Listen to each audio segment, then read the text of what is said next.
Pertama sekali kita akan cerita berkenaan dengan kenyataan daripada Syed Saddiq tempoh hari mengatakan bahawa, sebelum kita cerita pasal Syed Saddiq lah, YDP PAS didakwa anjur program bertentangan titah Raja Perlis. Seorang pemimpin PAS peringkat kawasan hari ini didakwa melakukan kesalahan kerana menganjurkan ceramah agama membabitkan seorang individu tiada taliah daripada Jabatan Mufti Negeri Perlis. Yusaini Yahya didakwa melakukan kesalahan tersebut antara 8.30 sehingga 10.30 malam di Mahat Tahfiz Al-Quran Imam Nawawi Matin di Kampung Abi Macang, Kangar. Dia merupakan mudir Matin. Menurut laporan BH yang dibentuk PAS Kangar itu kemudian mengaku tidak bersalah selepas pertuturan dibaca di Mahkamah Rendah Syariah.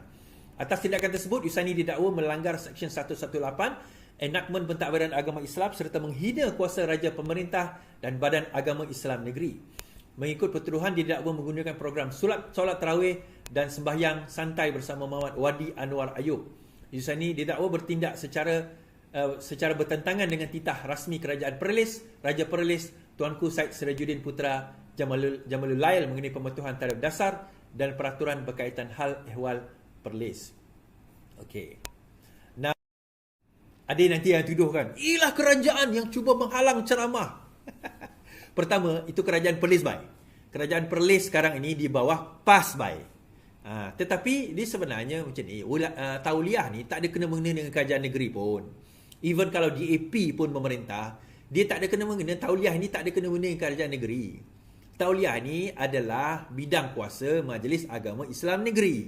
Di bawah, kalau negeri tu ada sultan, di bawah sultan atau raja. Kalau tak ada sultan, di bawah agung.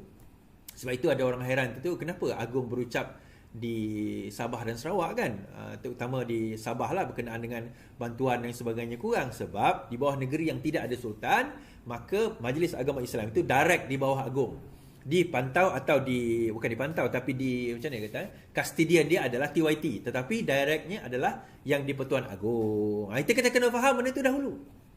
So bila orang kata YDP PAS Kangar ini didakwa tuan-tuan, kerana membawa penceramah yang tidak tidak ada tauliah, itu di bawah bidang kuasa Majlis Agama Islam Negeri Perlis, di mana bidang kelulusan itu Majlis Agama Islam dan juga mufti serta Raja Perlis.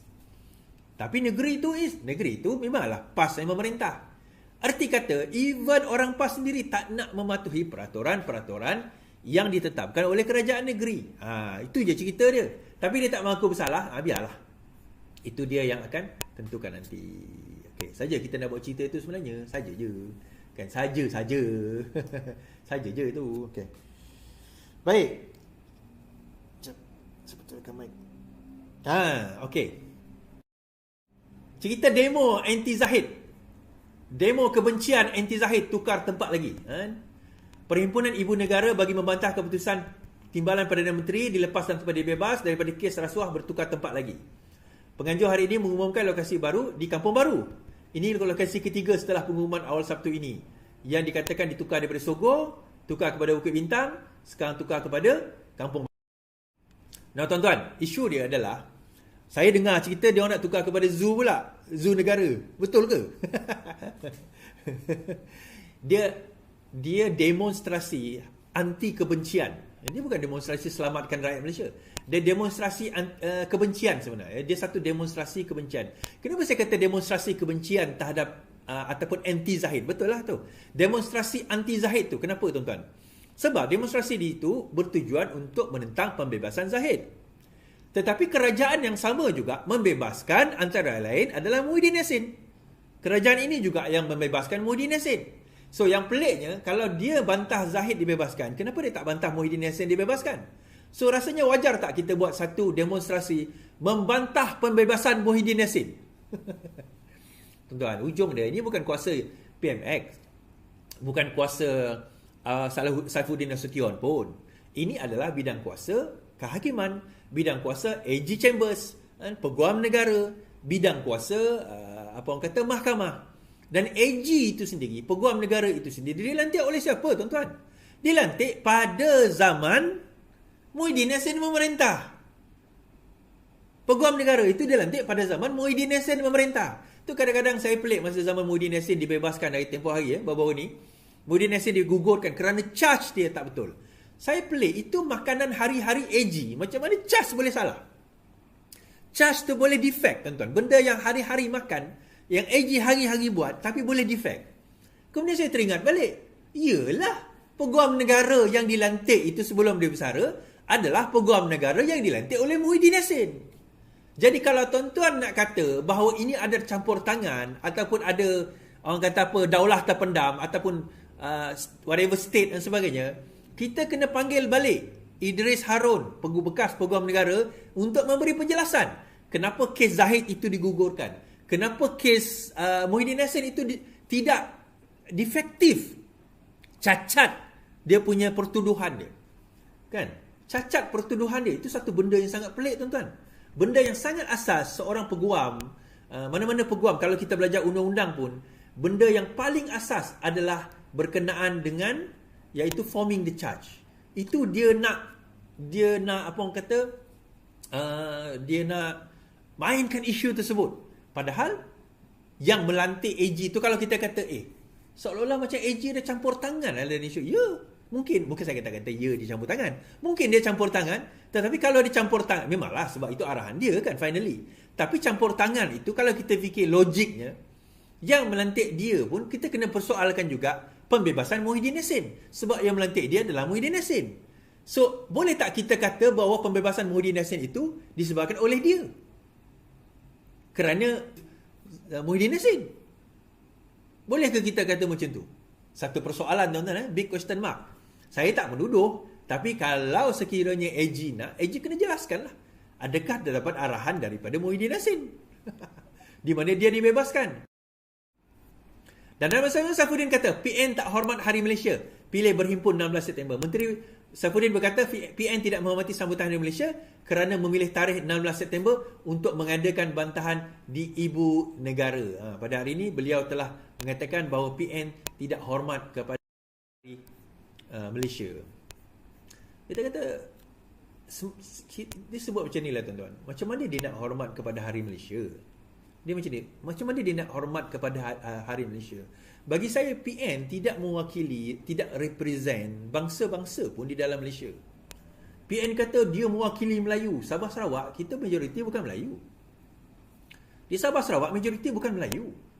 So, dia tak mewakili pun, Perikatan Nasional tidak mewakili suara Sabah Sarawak even. Kan? PN tidak mewakili suara Sabah Sarawak.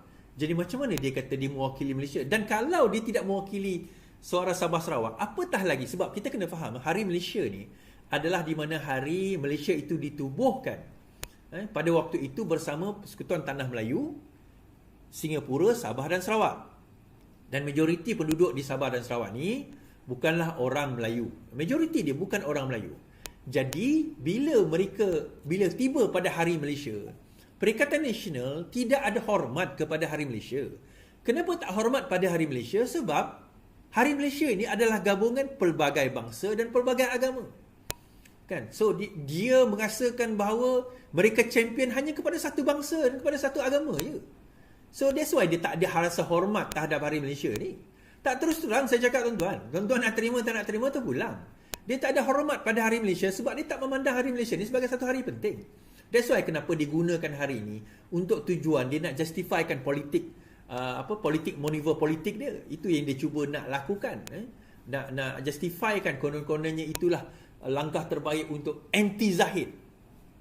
Tapi kerajaan yang sama ataupun AG yang sama juga membebaskan Muhyiddin Yassin. So macam mana dalam keadaan tersebut? Itu yang kita pelik ni, tuan-tuan.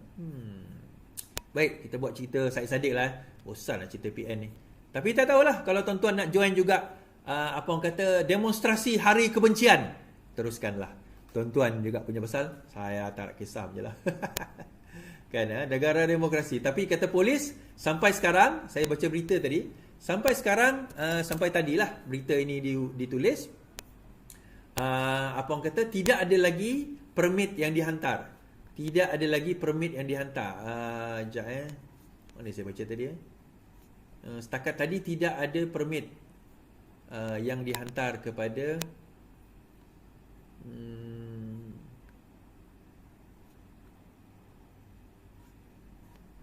Okey.